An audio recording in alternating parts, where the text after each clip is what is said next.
Europe 1, il est 8h35. L'heure du vrai faux de l'info. Bonjour Laurent Guimier. Bonjour Maxime. On a commencé à en parler dans l'interview politique avec Claude Barthelone. Vous promenez ce matin votre détecteur de mensonges dans les rues de Kiev. Oui, grâce à Jean-Luc Mélenchon qui nous appelle à faire très attention au nouveau pouvoir qui succède au président Yanukovych. Pour lui, tout n'est pas noir, tout n'est pas blanc en Ukraine et l'extrême droite est même actuellement aux portes du gouvernement. Il y a là des nazis, c'est-à-dire des gens qui étaient un parti nazi il y a encore récemment et qui aujourd'hui sont au ministère de l'Intérieur. Donc ne commençons pas, je vous en supplie, à idéaliser les opposants simplement parce que nous n'aimerions pas les Russes. Alors, quand Jean-Luc Mélenchon affirme que des militants pro-nazis composent actuellement l'opposition ukrainienne, c'est vrai ou c'est faux ? C'est vrai. Je vais tenter d'être le plus précis possible parce qu'il ne s'agit pas de jeter l'anathème sur l'ensemble de l'opposition en prenant prétexte de dérive de quelques militants isolés.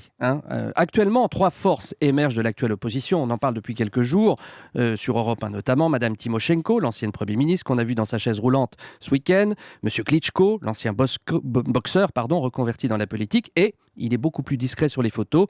Monsieur Oleh Tyanibok, chef du parti nationaliste Svoboda, c'est lui qui pose problème. Oui, il fait plus que poser problème pour Jean-Luc Mélenchon qui parle d'une proximité avec le nazisme. Alors, il y a 3 indices concordants pour donner raison au patron du Front de gauche. Le sigle d'abord, jusqu'en 2004, ce parti Svoboda, qui signifie liberté en ukrainien, s'appelait Parti national socialiste d'Ukraine.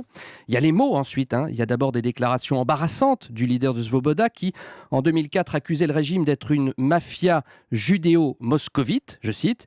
Et puis, plus récemment, par exemple, l'actrice américaine Mila Kunis, qui est d'origine ukrainienne, a été traitée de sale juive par un député de ce parti parce qu'elle renaclait, selon lui, à revendiquer sa binationalité ukrainienne. Puis il y a les symboles, enfin.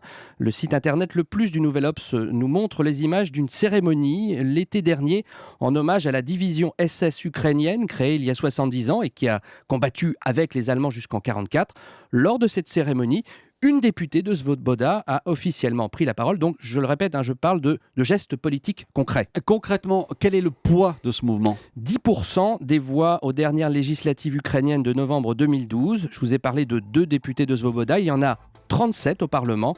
Svoboda est la 3e formation de l'opposition ukrainienne. Et on verra ce que donneront les résultats des prochaines élections en Ukraine. C'était le vrai faux de l'info. Merci Laurent Guimier.